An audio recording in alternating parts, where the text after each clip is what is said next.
Hey, 11th grade. So we are entering our final week of school. That's crazy. What's also crazy is that you have read two amazing works of children's literature. And I mean, you really did get to read the best of the best. And they were quite different works between Harry Potter and the first Narnia novel, The Lion, the Witch, and the Wardrobe. There's a lot of different things between them, but there are some interesting elements that tie these two novels together in the realm of children's literature.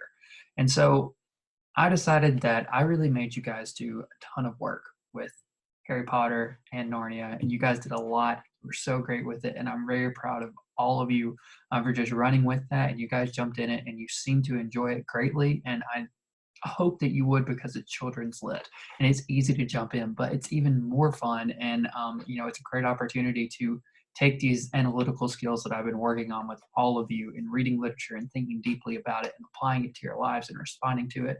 It's a lot easier to do that with something as simple as children's literature, because as we found out, these stories for kids are often just as complex as the stuff that I've made you read in this class, such as Macbeth and Canterbury Tales and, the Beowulf and all the subtle nuance that's in all that stuff and all these great big messages about heroism and bravery and ambition and, the mystery of Jekyll and Hyde and the suspense that created and all this other stuff.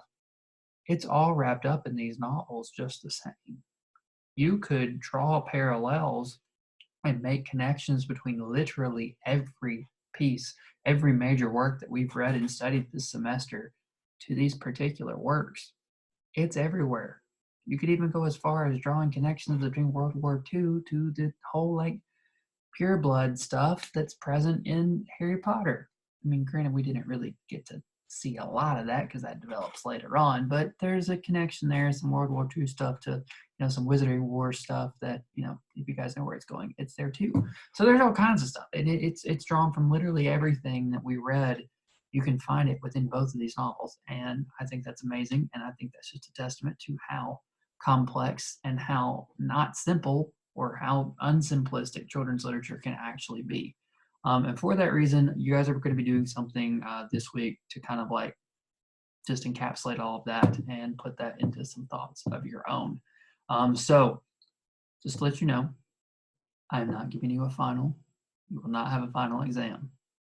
You do, however, have a grade or have an assignment that will be used as the grade for your final exam.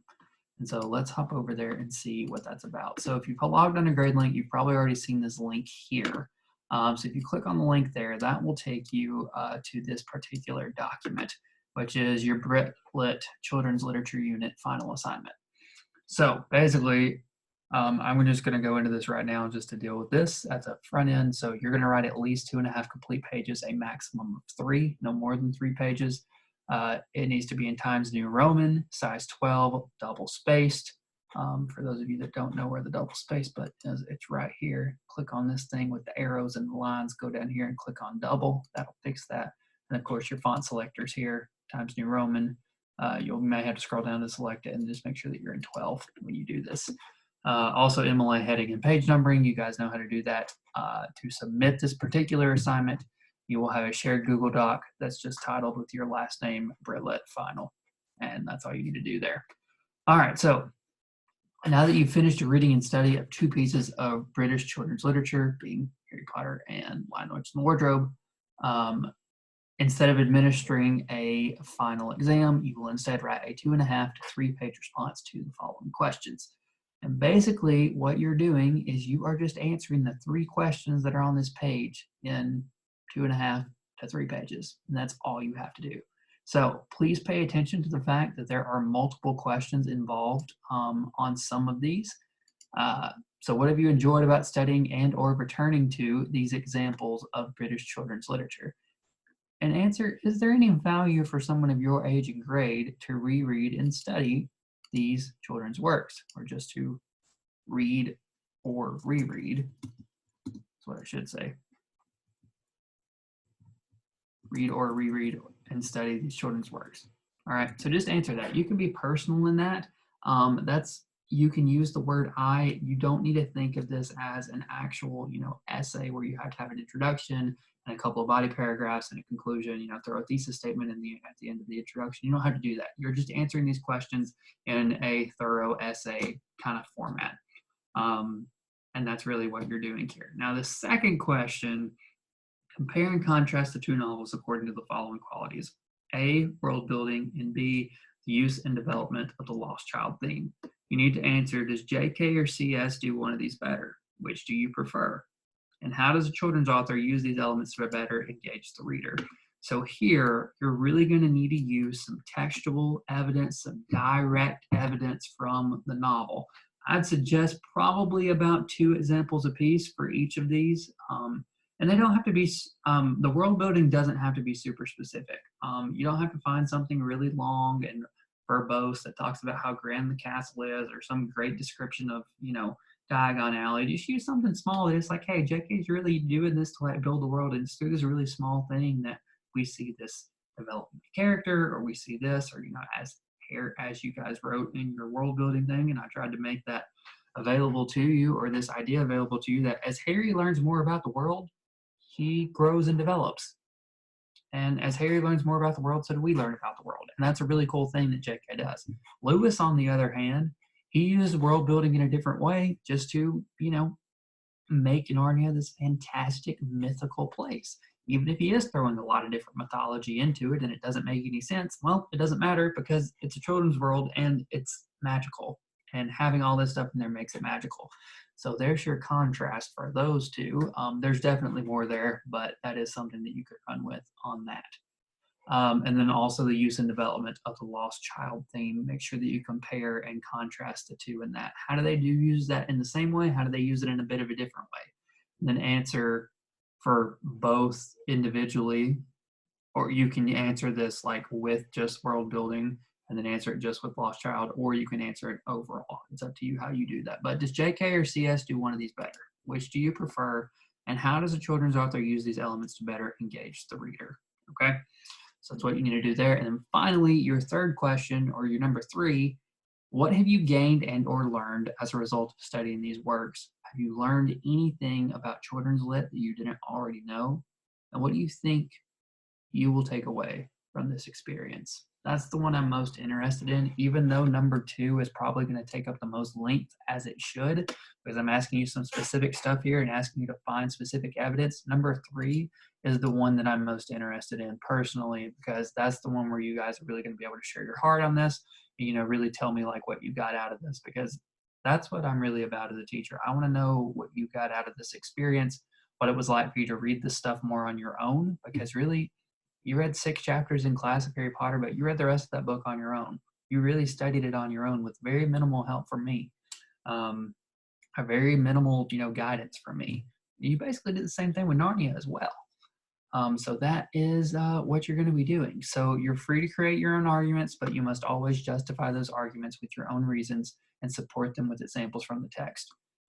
Here's a neat little thing. You're also free to adapt your responses from the Narnia test for this assignment. So if you want to copy and paste some stuff from your Narnia test, if it's relevant to number 2 per se, you're more than welcome to do that. That's completely up to you how you want to do that, but that is your thing. You can do that as much as you want to. But yes, that's fine, because I know that this may seem like a lot, so that is completely okay. So keep in mind that this final assignment will count as the 20% of your grade that was previously reserved for your semester exam. So you'll be graded according to completion and answered questions. So that basically means that so long as you actually write 2.5 to 3 pages and you answer all of these questions, that's 70 points. Literally, as long as you follow the instructions as they're given, you pass this, and that's great. But remember, you don't just want to pass this because this is 20% of the grade, so keep that in mind. Now, content, depending on how well you answer these questions, that'll be worth up to 20 points, and then readability will be worth up to 10 points. So that's just like, is your, is what you submit to me, does it not have a lot of errors in it? Is it easy to read? Do you follow normal conventions of writing? Like, are you missing commas here and there? Those kind of things that I would normally count you off on. As long as it's not riddled with a ton of errors, you'll get the 10 points there. Just make sure that you proofread your stuff and that everything's formatted the way it needs to be formatted, and you'll be fine. So other than that, that's everything regarding that particular assignment. For tomorrow, I will have a brief little lecture on Narnia uploaded with some slides, and then there'll be some options in there to answer some questions and stuff. And if you choose to do that, that will be an extra credit thing, but you are not required to watch the lecture video, nor are you required to do the extra credit stuff for Wednesday. So just keep that in mind. If you see that stuff on there, that is optional. It's an extra credit assignment if you so desire to get some bonus stuff for your grade. And some of you could use some additional grades, but that is up to you if you choose to do that or not. Otherwise, if you guys have any questions, let me know. Anytime between now and Wednesday, if you feel like it, you are more than welcome to send me a message saying that, like, hey, Mr. Marsh, can you go read over my final assignment? Give me some feedback on it. I'll be more than willing to do that. I'll get to that as soon as I can. But you are free to do that anytime starting today to Wednesday. I'll try to log on and do that for you as soon as I can once I get your message. But other than that, that's it for today. So I hope that you guys can get started on that and get through that best as you can. If you've got questions, just let me know and I'll be more than happy to help.